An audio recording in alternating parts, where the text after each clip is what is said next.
জিনিস দেখাই, এই যে সব বিয়ের ডেট আসলে, বউ ভাতের ডেট আসলে, বউ বাড়ি ঢুকলে বাজি ফুটবে। এখন নতুন ট্রেন্ডে চলছে সব। হুম। আর তারপরে এই পোষ্যগুলোর এই অবস্থা হবে, দেখো কান বেঁধে বসে আছে, জোরে জোরে বাজি ফাটছে, অবস্থাটা দেখো। আমাদের তেমনি পুজো পালি নেই, বন্ধ। পুজো পালিতে আনন্দ করার মতন সময়ও নেই আর ইচ্ছাটাও নেই এদের জন্য। অবস্থাটা দেখেছো? আর এই বউ বাড়ি ঢুকাচ্ছে বাজি ফাটিয়ে, যখন বউ বড় বড় বোম ফেলবে দুদিন পরে সংসারে, তখন বউর হয় দোষ। বউ নিয়ে আসবে বাজি ফুটিয়ে, আর বউ যখন বড় বড় কথা বলবে তখন বউর দোষ হয়ে যায়। তাহলে এগুলো প্রথম থেকে বোঝা উচিত, তাই না মিষ্টি?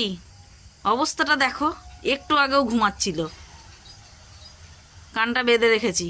ওই আরেকটা ঘরে থাকবে না, ভয়তে কান্নাকাটি নিয়ে এসছি বাইরে। অবস্থাটা দেখো, চোখ মুখ বন্ধ হয়ে যাচ্ছে, মনে হচ্ছে হার্টবিট বেড়ে গেল, জায়গাতেই বসে আছে। হ্যাঁ কি, যা হিস করে নে, যা মিষ্টি, যাও বাবার কাছে যাও, মা যাও। শক্ত হয়ে বসে রয়েছে।